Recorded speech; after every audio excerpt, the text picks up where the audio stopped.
I'm Steve Diamond. And I'm Isaac Vogel. Hello to Ginger Ball. And, well, hello, Ginger Ball. You know, the reason we say that is because today alone there was over 400 hits on the network on a very popular video. As we know right now, YouTube is calling to get the rights to the video on the infamous Charge or No Charge, sponsored by Visa call. The charge heard round the basketball world, Diamond. We'll get to that a little later, but I also want to talk about why we're shooting early this week. Not only to strike while the iron's hot, but you're going on a little pilgrimage this weekend. Speaking of striking when the iron's hot, no pun intended, I'm heading to South Dakota right now to catch up with some family. Also talk to Mike Miller from the Grizzlies. He's back in Mitchell, South Dakota, where we're from.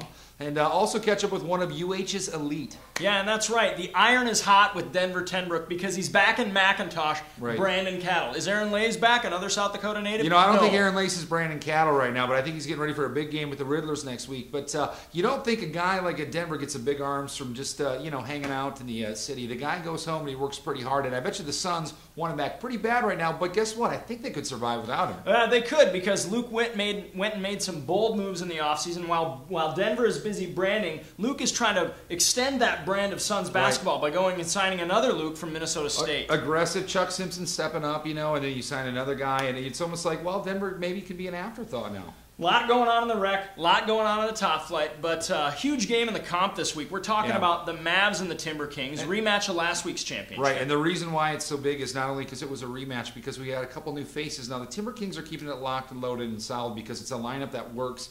They understand that it just tweaks over time. But let's talk about Aaron Boone a little bit. Well, absolutely, Diamond. He's having a monster season, as expected, going down to that comp level. But, it's not really translating to wins for the Mavs. And I'll tell you why I think it is right now, because Ritter moves to the Warriors. Awesome signing by Danny Simmer and the crew. It sounds like it was a team decision. That's going to pan out to be a good thing. I think the Warriors will be back in the win column this year. But Aaron Boone, it's going to take some time for him to get in that role, and I don't think he's the Ritter type who's going to be first to shoot, but I think he should be. Yeah, and why don't we get to those tasty highlights right now and watch those guys in action from the previous week? And the veteran Quincy Younglove, the first newly minted member of the Gold Cup Pantheon, scores the first bucket in a rematch of last season's competitive division finals. But Chris DeBrock comes down and answers with a three-pointer of his own.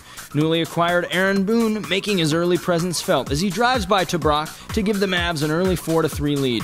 The future, Marshawn Johnson, with a nice turnaround to extend the Mavs' early lead. A slew of three-pointers by the Timber Kings jumpstart the offense as they start asserting themselves and taking over the first half. But Tabraki running circles around a tough defender in David Collier, and he scores 2 of his 11.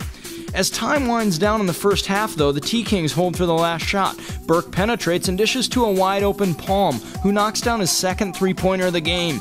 T-Kings lead 42-33 going into the half. In the second half, Boone making things happen as he forces the action against his state tournament teammate Espenson. Bucket and one. Mavs might have been tired in the second half as the T-Kings running game gets going. Burke with an easy layup, and no one picks up freshman spin in transition as he knocks down another three, his third of the game.